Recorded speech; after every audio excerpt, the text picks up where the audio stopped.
As a party, we decided to form an alliance with NPP. Ñun suñu right to do it. No, but it's our right to associate. So, okay, Obviously, now, I'm not. okay, now, Legi, Well, moving well, forward, 2026, Danga how against the president or what's going to happen 2026 if you are choosing as a flag bearer? CA is an alliance with NPP, and that alliance continues until 2026. Mm-hmm. Yes. By 2026, apart continue by 2026, and then About what happens? 2026 and beyond, and beyond. And beyond. So, nañ ne rek Wow. yéen kay wax nag ne léegi CA mooy si naka NPPCA léegi boobu lañ am. No ko jëlee rek baax na. No, so dëgg la yow rek ok jamono di dem dañ il faut que sax dañ taxaw fi ñu bari jamono di dem ñu end rek dégg ne ok Ismaila Ceesay ministre la léegi. Waaw. waa léegi ministre boobu naka la fa ñëwee ba nga nekk ministre because xam naa ne am na keneen man bu election si jeexee. Man, I went back to teach at the university. And I love teaching at the university. That's my best moments are when I'm in the classroom. I teaching university, and I was doing my research. I'm part of many consortiums in Europe. Every month, at least I'll travel once. Many research consortiums on migration. I am a focal person. Talk.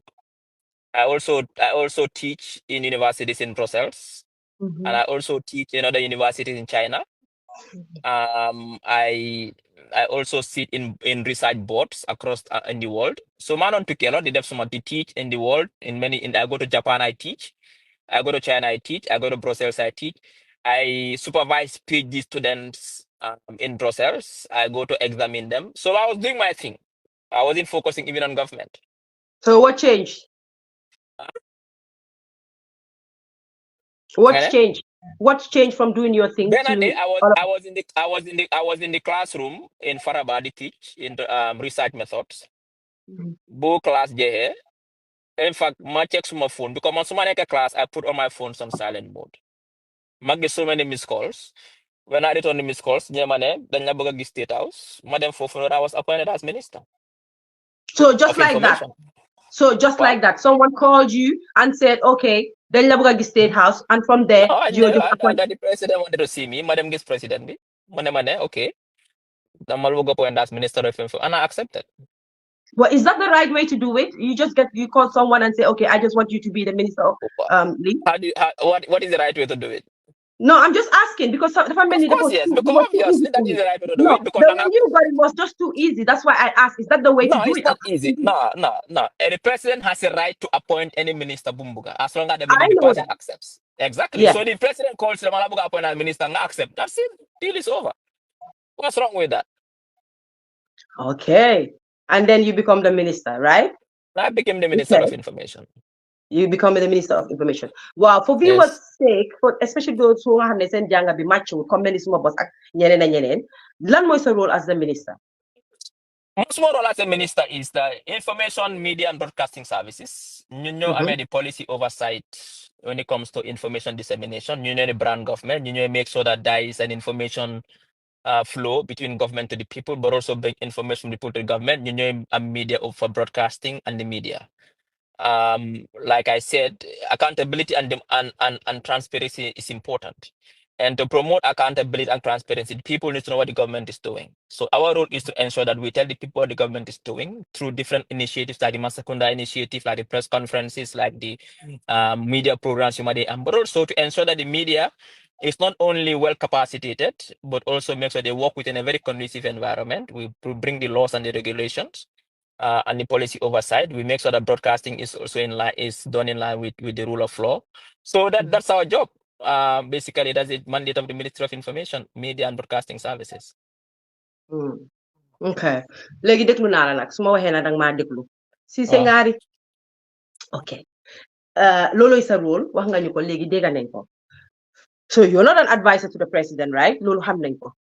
Yeah. Man, my advisor to the president as what? The money you are not. The money you are not. The money you are not an advisor. No. In my sector, every sector, you are the advisor on that particular sector as a minister. Okay. Little more. Okay. Harama move because those smoke has hamna manyo hulo sayo. So then buy for mujala.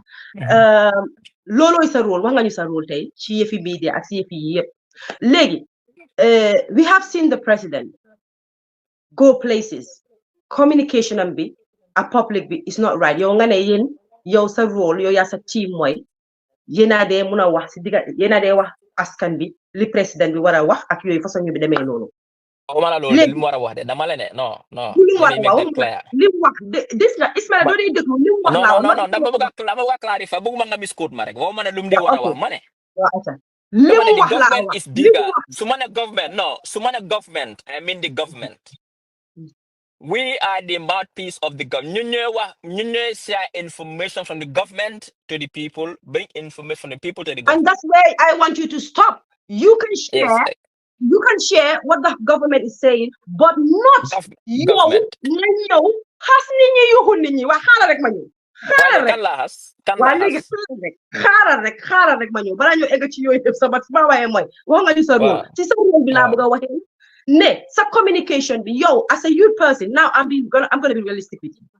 Mais ma rek fofu ñu def face à face. Yow as a youth person fofu rek la oyé man a youth man nga ci man. Yow nga ñëw xam li doon métti Gambian bi bala ngaa dugg NPP xam li doon métti Gambian bi moo tax nga takk sa parti ne léegi man dama am suma parti dama bëgg a indi suma parti pour indi change duguma foofu noonu sax bi ñuy faa delluwaat nga ñëw yaa ngi ci biir xam li métti Gambian bi su ko méttee mu am opinion am comme docteur Ismaila Say nu mu amee opinion am ak président bi nu mu amee opinion am Gambian bi suy wax opinion am wala muy wax frustration am bi yow ci sa gis-gis dafa mel ni Gambian bi li ñoo wax ak li ñoo def right because according to people and what people are seeing suñu waxee Dr. Ceesay foog nit boole si ne he is not tolerant suñu waxee Dr. Ceesay ñu ne he is ignorant dama la and people are on social media right and you being someone who want to communicate between government and askan bi don't you think that you could have used a very calmer level, a calmer attitude than what you are using now? La use come for example. Give my example. Okay, you want me to give an example? Okay, let's go back. Example, let's go back to New York. Wow. When you guys went to New York, we saw a video that was circulating. Wow. And some analyze a video, Bobby. I felt that at some point in your life, you were in the same position, Bobu Nono. Yo, lady, I want to ask you your idea of democracy. No. No, Hakai, what is democracy? No, I cannot tell you that. No. What is democracy to you? Let's go back to New York. No, wait. What is democracy to you? Okay. Let's go back to New York. No, let's go back to New York. No, we will go back to New York. Because democracy is part of New York. Democracy is part of New York. Okay, New York wrong. New York wrong. Well, okay, I'm asking you now nicely. What is your definition of democracy? What is democracy? No, I cannot answer that question. No. Ismaila, so you stop like this. I ask a question nicely. Please give me an answer, then I will go to the next step. Answer that question. Let's go back to New York. New York. What have I done wrong in New York? You can go for answer, please. Because I'm not going to answer. It's a basic question. I cannot answer the question. It's very basic. You cannot. All right, let me help you. Democracy, therefore, under freedom of speech. And I think that the guy was within his right. No, since you cannot answer, let me answer. Okay. No, you know why you go. You know why you go wrong. But why you go wrong. New York wrong. No, yo ala mama wa legi ngane legi dama la New York ngane bugulo se wasili mala bugala legi ngane ma indi New York mang la wax ne man suma la je fi democracy New York daf si boka li tax boka si moy freedom of speech. The guy was exercising freedom of speech. Legi yow xam nga ne yaa jame def ñu noot so many years yow xam nga loolu xam nga ne kenn mënu toona taxaw sa def lu kooku def noonu nga ñëw America kooku di wax nga gestu man point bi ma xool foofu mooy lu tax nga gestu bouncer boobu or whoever the security guard and tell him ne look at this guy. Did you wanted him to be arrested or what was your lan nga doon def man dama la laaj what were you doing there you've already da nga make a decision already. You've already made a decision. No, dama la laaj I No, asked not you, Juroma. did you want to No, no, no, do? no, no, no, no, no, no. You know the question. You don't decide ne man load def. Lo nga decide pa. You No, don't come duñ wax. no. No, remember ñu rek. Ñepp ak maa Okay, let me déglu. let me Ñepp let ak me let maa me tell you déglu. what happened. Let me tell you what happened. Let me tell you what happened in Please, New York. please do. Please do. Yeah. In New York, dama dajeek this guy ko xam ne mom his attack on me is personal. He Okay. wasn't doing this for country. Okay. He had personal vengeance against man. This is personal. Amul dara pour defar dëkka. He is fighting for democracy. He wasn't fighting for democracy. He was trying to embarrass me on the streets of New York. Luta hana man kena fa nekkoon. He came to me and I was very nice to him. Man nuyu ko and like I greet every Gambian. Mu ne ma ne kama égal landu. Ma ne ko loo ba égal. Ma ne ko no mu génne ma ne ko no bugguma interview. Mu study the flight di ma saga di ma abuse. I was laughing. Mu ma topa na ma 5 minutes di ma toga di ma saga di ma abuse. Like when I saw the police, ma ne ko ma ne tell this guy to stop following me. It's not right for you to follow me. Lu ma def. Okay. Buñ ko waaye ñu ne ko ne stop following him. Sila continue them. Sila stop. But I never told them to arrest him. The man, he has no right to follow me shouting and yelling at me. You see, what would you do? Dinko ba no continue 5 minutes. Dila to la saga, mu saga bu ma sagon. Mo lum record, lum buga wona la wona si record am bi. Because he was the Okay. one recording. Okay. Saloma likes me. But he was Okay. following me 5 minutes, insulting me. Saga, di ma yell, di ma abuse, di ma accuse of corruption, of nepotism. But evidence la am. So man, police been told him to stop following me. Sila ba police been no stop following him. Sila must stop. Sila continue mama dem. Isago mako, yuhu mako, fayo mo saga bisa. I was being mad, man dressa. Yeah, I saw that. So Yeah. so what have I done wrong in New York? What? Look at Okay. Wa legi, ma delluwaat. I just asked you, pour nga answer ma. I said, what does democracy mean to you? Freedom of speech. What does no, luma mo ene. Man, luma na no. You see, this is the problem that we always have. No, Ismaila, when I invite you, I'm going to say this again. When I invite you, please allow me to be in control of what you're doing. Wow. Let me answer your question. No, answer nga mo pare. Legi danga wax. No, danga wax. Ismaila, Dr. Ceesay, Honorable Minister, please allow me. What is your question? No, it is not a question. Danga answer. Man mange wa, danga ma mema wa. Li nekut question and comment in primary school. No, you say something, I have to interject. Legi, interject ko. Dama la bay bem je. Dama la ne, gis na lolu, gis na ne sagu loko, hasu loko, yuxu loko, danga resa nga dem. Yow wax nga ne mom wa me da wax nga ne dafa wone mom lim buga wone. Why man bet say Matatu Junction bobu manela ne dafa exercise his right, freedom of speech. Loolu la def saga bi man gisuma ko suma gisoon saga bi ma ne okay because yoo xam nga ma I don't condone saga ak yooyu noonu bugguma ko waaye moom su taxawee di la wax corruption taxaw accuse la wax la yu bare it is part of it. You're a minister. You get to get. No wait. Dang ma déglu ba ma daaneel. I'm very disappointed. No, you're not gonna twist it. No, you're not gonna accusing you in front of speech. You accuse in front of speech. It comes with your job. It comes with your job. You're a minister. To you, my dear. Mota Meruma, Mota Mare. He was being aggressive, and I felt I'm not gonna let you control this interview. No, I'm not gonna let you. Aggressive. He was being aggressive, and I felt threatened by his actions. I was alone. I felt threatened, and he was very aggressive towards me. And I have a right to seek protection. I have a right to that. Man, I believe in freedom of speech. I think people should express their views. I promote it. I believe in the most basic democratic values and principles. People have the right to speak their mind. But you don't have the right to insult and accuse people. That is not freedom of speech. Man, there's more than accused. The farmer call the corrupt, the fasada. Is that a freedom? Do have a no? That's not freedom of speech.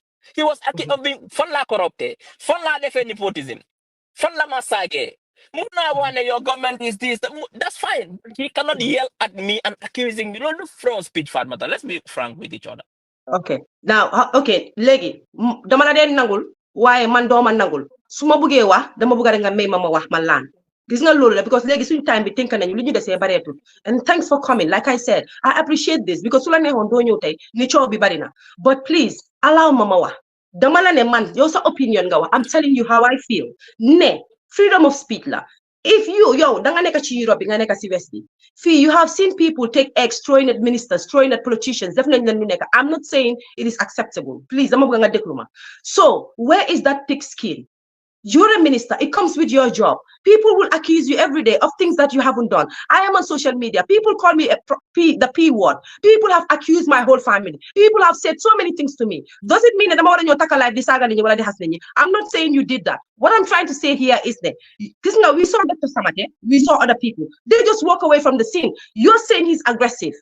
So if hang man aggressive, aggressive. Maybe tone aggressive ngawa. Why do you try to hichala? What try to do what try to def dara? No, he didn't do that, doctor. So what I'm trying to say is just let it go. For point madam buga indi moy. Yo for some mel non. Su fekkone xamna ne bo nekuton fi nga tolu tay ni nga nekkon fi ci Europe bi bala ñewon fi nga accuse some of his people like that ñom ñu def la li nga def nonu kérok ciow bi du jeex we know fi ñun ñep xamantene jox bi du jeex mun na tontu mo la ñaari mbir ñu move on from this wa acha tontu suma bëggee move on lay move on man suma understanding of democracy is not to be idle nga dem si mbeday di ambush nit ñi public office di leen saga di leen threaten. That is not my understanding of democracy. Two, if I wasn't exercising restraint and having thick skin, kina ko faran dur that day very seriously because kima ko mun door bi tamit very serious wana ko do very seriously no ñun na am ministre wa acha ñun amuñ ay ministre te dara du si génn na ko faran dur very dara bot dama xam ne do bi mané ki holal ndo bi sa ki ma dem na salo mala experience because dama ne rek it's part of my job mota ma accept lum no wa ma dem but at some point I felt that I was threatened. He was yelling and getting very close to me. I was uncomfortable. I have a right to seek protection from law enforcement officers ne walen ki bumma topa let him stop following me, and they told him book of topa, and they stopped and I went my way. So for no mom dega I exercise restraint and had to okay. Story. Okay, we move on. But as ministers, not only you, the for the African ministers, there's a minister. Because when you're a minister, I'm not your hamnes a hedulency. You don't the hedulency mediocre, if you mediocre, you hedulency bare. As a minister, the power and send comportement, the important torop, the gisuma lolu, the many IPACO ministers then kum ne wahen kum ne defend just move on, have a thick skin, don't people will say things about you every day. People will say, you knew I did. What we want you to do is just deliver. Just do your job. Your job speaks for you. Your job is your response. I'll take note of that. Okay, I'll take note of that feedback. We move. Well, thank you so much. At least we agree on one thing today. Legi, we move. Legi, at this moment, Legi, you know, current issue be. We have seen the president. Yena waxtaan wax yena statement yu bare bare and Gambians do not agree with ak mom ci nim ko waxe ak nim ko defé but instead of the president to rectify or say anything, we always see you in his defense. Why? You're not the spokesperson. Are you a spokesperson? My job is to make sure that any misrepresentation being def against the presidency as an institution, magena put defend, and that's the presidency as an institution. The presidency wrong? As an institution is sacred. I did not say it was wrong. No, I'm asking you if right? It is wrong. No, yeah. I never said that. What I can say is that. No, I'm asking you, even if he is wrong. So can you rephrase that? What is wrong and what is right is subjective. What might be wrong for you might be right for someone else. So you cannot talk about what is wrong. What I can tell you is that my job is to protect and defend the presidency because it is sacred.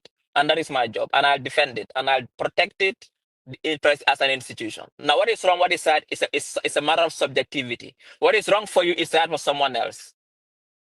So that's it. But even though soon how many it could be right for somebody else. No. What is wrong? What is wrong? See your who said it is wrong? Okay. So that's fine. We move. It's subjective. We move. Okay, that's fine. Now, the recent one. there is this video circulating. But I'll let it slide. No, boko play. You continue.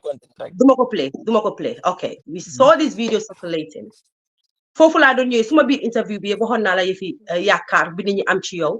You being a youth man and you being in the outside bi knowing how we feel as Gambians, knowing ne lépp lu nga xam ne Gambian bi mu ko feel ak ci biir réew mi ci defari réew mi ak security réew mi healthcare, education, agriculture ak yeneen yëpp ñu ko feel. You were in the outside xamoon nga li ñu doon feel suñu métit yëpp xam nga ko kenn mënu la koo wax tey nga xam ko ba pare te xam ne xale yu ndaw mooy moo tax ma ne youth man rek xale yu ndaw toppoon la bugga la xam ne yow mun ngaa indi changement si réew mi ñu dem ba gis la léegi yaa ngi ci biir NPP ngay fëgg sa dina saa su ne video bii dafa indi fëgg dina for me when I watched the video I was like no that's not my brother right there no that's not the way to talk so lan moo indi woon kooku di wax ak yow laaj la ak question your response was kenn moomu réew mi bàyyi kenn moomu ko nii ak nii ak nii yow xam nga li nga wax si video bi as a minister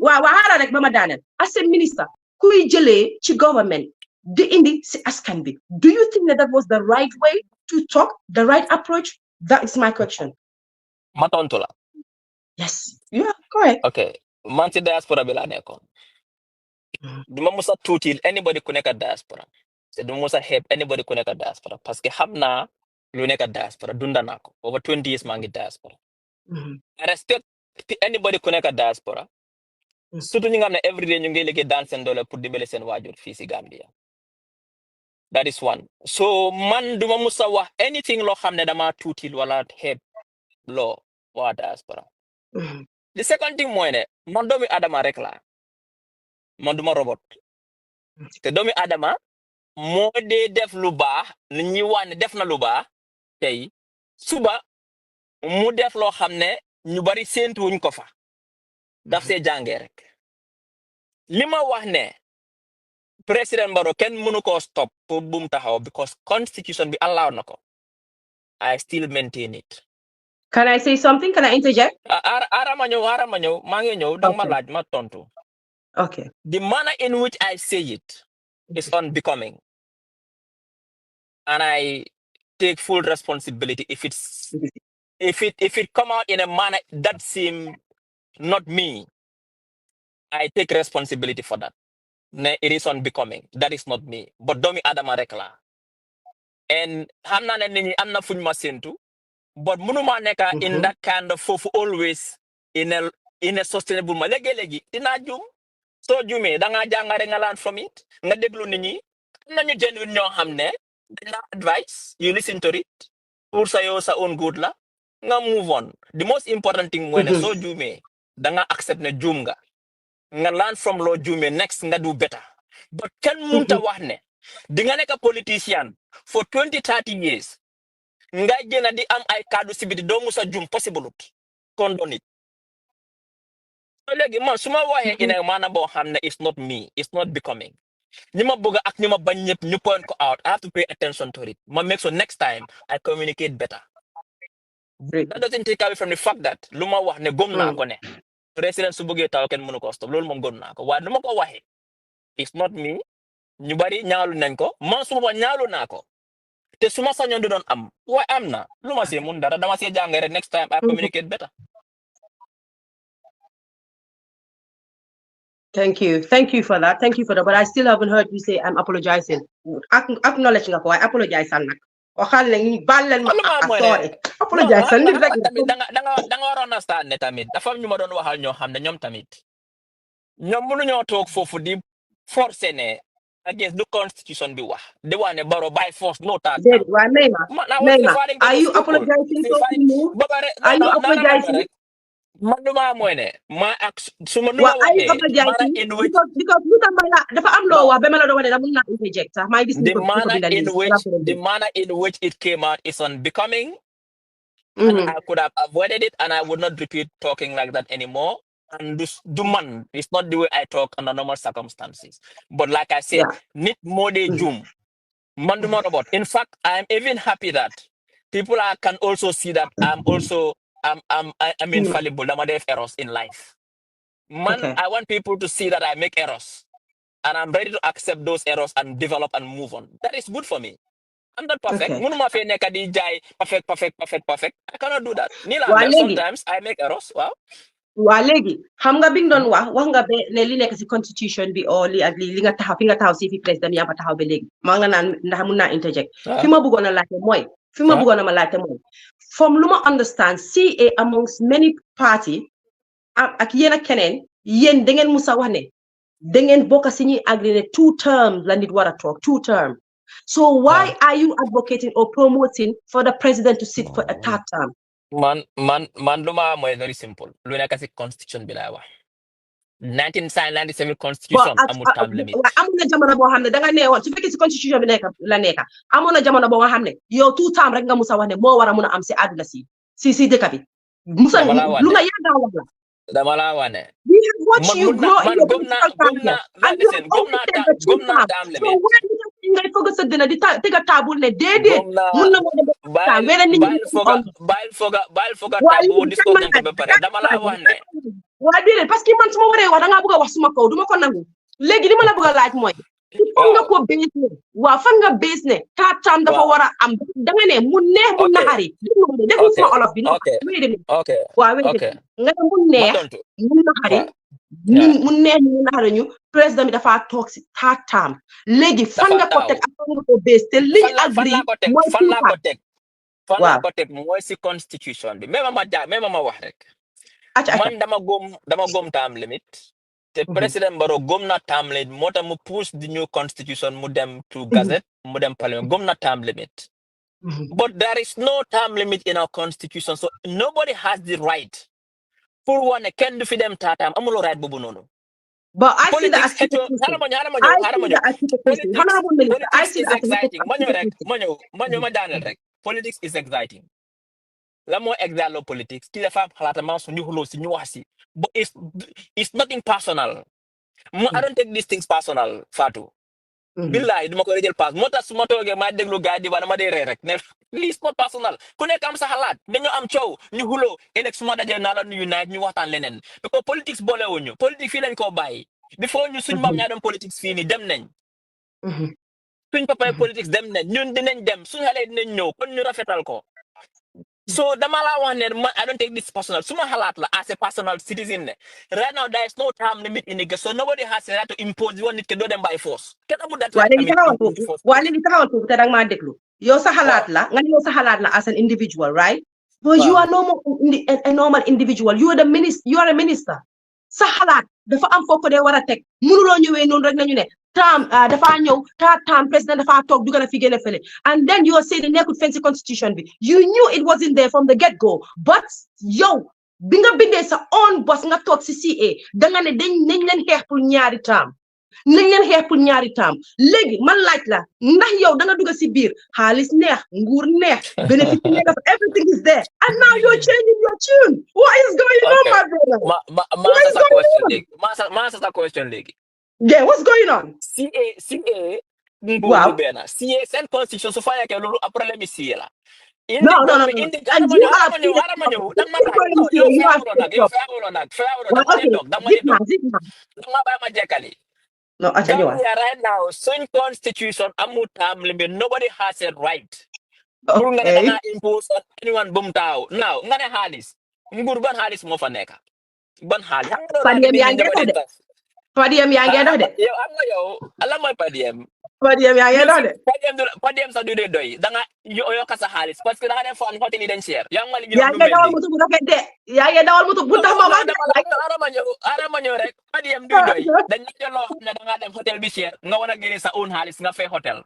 So fa padiem bi di doy ak loy lekk. Yo dafa share léegi. Yo xam nga lu ma la explainer ni. Dañ la jox nga nga dem Switzerland Geneva meeting hotel bi 600 euros per night ñu ngi la jox ay ñaata euros la ñu per night du dee loolu xaalis dara nekk si nguur yi nga nguur sacrifice rek la bugga sa yow la rek pour liggéey dëgg ba dara nekk si amul benn benefit apart from the fact that yaa ngi jox service to your nation loolu rek lañ si di amee satisfaction ba lu ma mooy ne bottom line bi mooy ne right now in our constitution there is no term limit nobody has a right to impose on anybody bu mu taxaw loolu rek lay wax. Okay. ok nangu naa waaye moom laa ba léegi rek ministre nga ba tey nanguloo ma ansa fan nga ko teg ne Barrow dafa toog taam mu ne ñu naxari ñu fan nga ko no teg. dama ne Barrow su bëggee taaw kenn mënu ko stop loolu laa wax. ok te kenn loolu mënu nga ko miin su stop bëggee taxaw. waaw su bëggee te kenn mënu ko stop. Because nothing stops in the constitution to stop ko su bëggee taaw dafa kenn mënu ko stop. Nobody has a right to no time. It's anti-constitutional. You cannot go against the constitution. Do you know you are the complete opposite of what CA stands for right now? You know, Because everything and I see nga nekk. CA laa nekk parce que nga lu tax dañ ko gis nga draft dañ ko gëm CA before yoo xam nga ne we talked about CA before xam nga ne man bokkuma fen waaye I strongly believe in you guys. I strongly feel that you guys have something to offer. You have something to bring to the table. Understand nga waaye doctor li ma gisoon nga am pour CA indi wuloo ko si biir fii NPP te danga ko fa waroon a indi xam nga danga war ko faa indi loolu moo wane ne gor nga fi nga taxaw dara mun koo change nga indi si biir Gambian bi nga liggéeyal gis nga ñun boo ñoo liggéeyal as Gambian CA ni nga mel ci CA nga ñu waroon a indil si biir dañ fa gis change but yow danga ñëw yokk fa mel ni nga xala yokkal naxar nag bro danga xala yokkal naxar ñëw loo defaral ni danga ñëw yow loolu sa xalaat la duma wéranteeg yow sa xalaat la mooy suma docteur d'accord na yaa win suma xam waaye daal no anyways follow interview bi ñëw na to an end and thank you waaye Fatma ma wax leena waaw man dama gëm Gambia te dama bëgg Gambian ma awma anything against anybody duma saaga kenn duma xas kenn man duma ine kenn lu ñaaw man I believe in my country I'm serving my country lu ma si góobe na gar man la but doomi Adama la tamit xam naa ne nit ñi nag am na fuñ ma dee séntu boo doolee ma fa mën a gisee every time tamit léegi dinaa juum doomi Adama la rek su ma juumee ma xam ne juum naa rek ma jàngee si moom move on is that simple noonu laa mel waaw awma anything against anybody my country I'm working for my community mo su ma neexoon tey ma delluwaat Europe mo su ma neexee faat ma dara ma bàyyi si bàyyi politics bàyyi Gambia dem toog Europe ma ut benn teaching jobs benn ma very nice ak suma family kenn du ma sonal kenn du ma saaga kenn du ma xas live a very comfortable life understand lo ma because da man not koo xam ne dama nekk si politique dama jànga man nekkoon na ma propose de I have my qualification man fu ma dem naa fa mën a am job I don't depend on politics to survive man I can survive without politics to gën man koo xam ne la aw ma jàng ma métier still am na xëy na police la yaakaar no man I can quit politics and quit Gambia and go back to Europe and live a nice life. doo ko gaaw a def ñu nga fi tic duga gele léegi yaa ngi dawal fo rafet am sa AC am sa yëpp yaa ngi góor yaa ngi tigi loolu balaa nguur maa ngi ko dawal waa léegi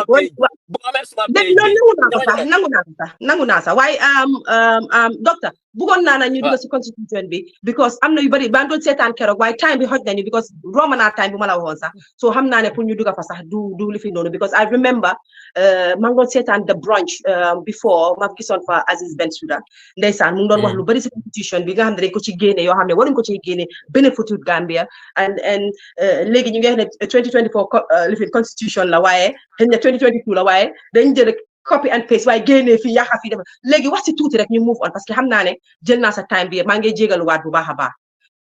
li nga ma wax si constitution bi. naka nga ko gisee loo ci mun a wax. parce que constitution bi is very clear am na ñoo xam ne. waru cee woon a rax waa acca. non man dama support the constitution for 3 things. am na term limit.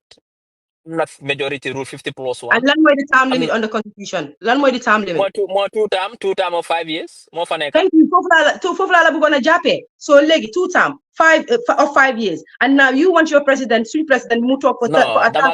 No. Dama la wax ne the current 97 constitution amul term limit. Waa acca. So you cannot apply laws retroactively. Mënuñoo wax ne ku rey nit dañ laa tëj yow démb nga rayoon ni te loi bi duga ñu dañ laa rey fekk yow démb nga rayoon it doesn't work like that ñëpp xam nañ loolu dama laa wax ne the current constitution amul term limit so mënuñoo impose it on anybody because du suñ loi su neen di su ñu woon su duggee bañ ko ratify bañ ko pass it comes into force then it comes into force but right now amuñ ko The constitution more in the we've already made sure that we brought a constitution it's gonna be favorable to Gambians, did not fulfill our aspirations for today and the future.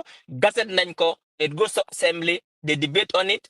Lunbuga change tamid, you change for if they think it's in national interest until we have there is no perfect constitution, but everybody not satisfied with it. Yeah. The most important, let's have a constitution the basics. More time limit 50% mumfa plus quota system. So when you they can be more engaging in politics. Lolo more important. But the one constitution bubarola, bolila, lolo is not important. What we have is a constitution. Let's pass it. More important.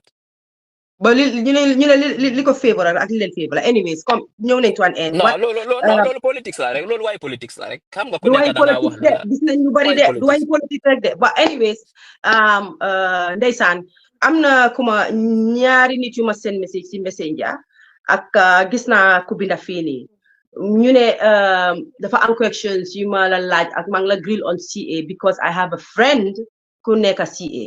All right, let me make that clear. Life lay waxee nit ñaa ngi maa déglu man I am very independent suma boppa lay waxal man kenn mënut maa wax lu maa ñëw laaj Dr. Ceesay ak lu ma du laaj keneen I do my research fine bi maa def suma research that said person nga naa wax which is Nene Freda laajuma ko su fekkee def naa ko suma doom yi ma xam ne maa leen jur yàlla buñ ma njëriñ dara fii ma toog ni su fekkee benn question jóge na si Nene Freda ñëw ci man pour ma laaj ko Dr. Ceesay yàlla lépp lu ma ut si àddina yàlla bu ma